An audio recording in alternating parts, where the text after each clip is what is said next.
right, good morning, wonderful humans. So today we are going to be trimming the two bowls that I made on the wheel the other day.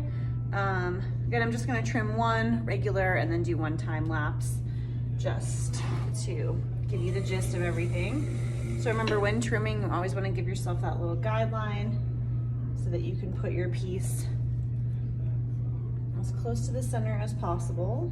Okay, and then remember the finger test to test it. So turn it on slowly. Is it touching your finger all the way around?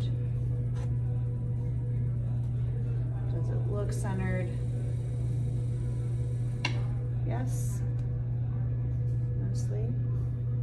And then you want to take some fresh clay and kind of press it onto the bat. Sorry, it's clearly morning, so press it onto the bat. Again, all 4 spots is what I like to do. So again, hold the top as you are doing it so that you don't move it around, and you can kind of check it after 2. That looks good. But again, I like to just always do 4. So I'm pressing it onto the bat and then pressing it onto the piece.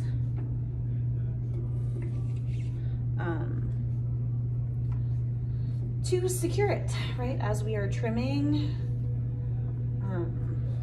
And then you should have at your wheel your 2 trimming tools, so the larger one and the smaller one. And remember, the whole goal is that we're carving a little foot, so the center we're gonna carve out. I'm gonna kind of smooth out the top first, so that the outer perimeter, just a little strip here, is what's gonna touch the table, and then the most of the inside we can glaze that bit. That's kind of the goal. Things look better when they're glazed, so we don't want to leave the whole base of all of our pieces unglazed, just because again, it doesn't look that nice. I like to always just kind of smooth out before I start, especially because you might have some, clay goobers and stuff from when you cut the piece off the wheel. Then I'm gonna start by just kind of evening out this base. Because remember, the goal too is that we are making a set of bowls, right? So they're matching. So whatever I do to this one, I'm gonna wanna do to my other one as well. See a rip tool here, which is annoying. So one sec.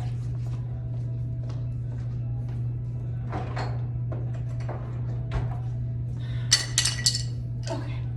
So the rib tool is also gonna be really helpful for trimming. Again, just kind of evening out the sides as well without necessarily carving into. Okay, and then I'm just gonna kind of even out this very bottom, just so that I know I'm kind of starting with the same level of clay and everything, and then a little bit of wah, smoothing. And again, so you run into an issue, you can't trim down where you have the clay. So again, you can always flip it and trim it right side up, or just kind of hand clean it up. But again, I'm a big fan of the sponge on the wheel, Okay, so, and for my foot, I'm just gonna again give myself a little kind of a guideline as to where, so from here out, this is what I'm gonna keep, so I'm not gonna carve any of this, but I'm gonna carve all this away. Again, so I'm just holding my tool flat. As it's peeling away, then I start moving it towards the center until it's peeled one whole layer away. Okay, and then you can start back and center. And again, just go nice and slow. So I'm using like the flatter edge of this 2-sided one. So I've been using this side. You can, of course, again, you'll kind of figure out what you like. But I was using this with the tumbler and it was just really clean and I liked it. So usually I stick with the wider ones, but lately I've been feeling these ones.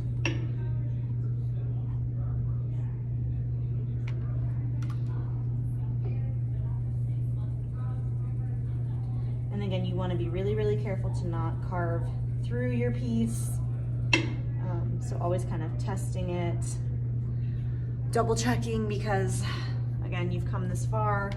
To ruin it at this point would be hecka sad. And I'm just kind of smoothing out those parts that I trimmed with my sponge.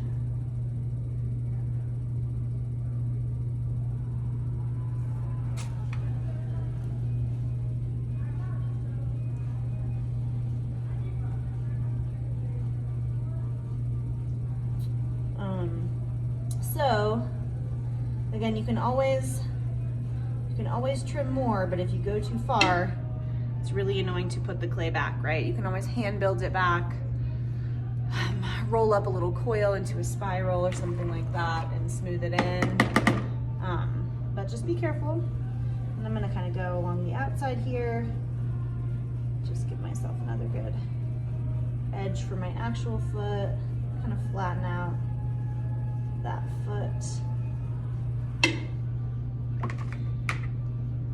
I'm gonna go back in for one more round, going all the way through. And again, it can be tricky, but again, if you know you're gonna be trimming a foot, which you know you're gonna be trimming a foot on almost every thrown piece. So thus far you've made your 2 tumblers, now we're on to our 2 bowls. After winter break, we will do 2 plates. So just keep in mind you're gonna carve a foot into all of them. So by the time you get done with your set of dishes, you're going to have a ton of trimming skills. So notice again, my hands are braced on my legs. I'm bracing actually both hands together so that I am as steady as possible. And you don't even really have to use that much pressure. All right, so that's looking pretty good to me. I'm just gonna do one more round with the sponge to kind of clean up.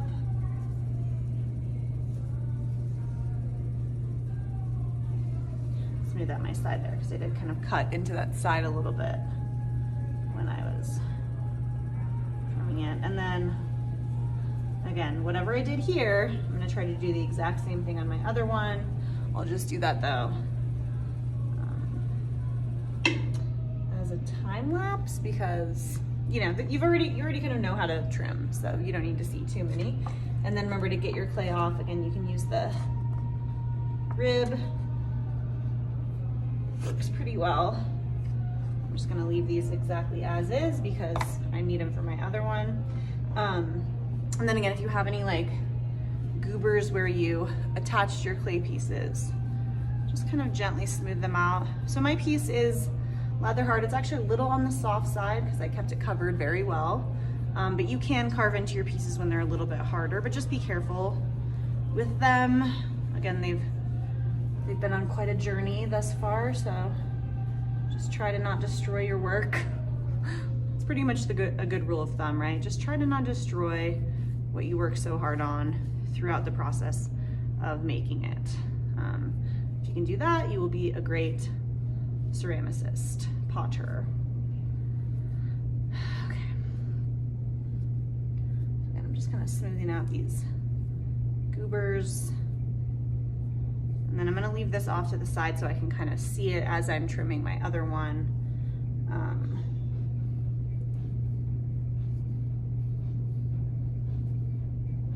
So that I can make sure it's all good, okay? So that's our our bowl, and then there's our foot kind of carved into the bottom. So again, this part is going to be touching the table. And this part that I carved in, you can glaze because it is not touching the table, if that makes sense. So that is our foot. I'm gonna time lapse the other one. So good luck trimming. Again, just do your best to not destroy your work and everything should be fine. Good luck, bye.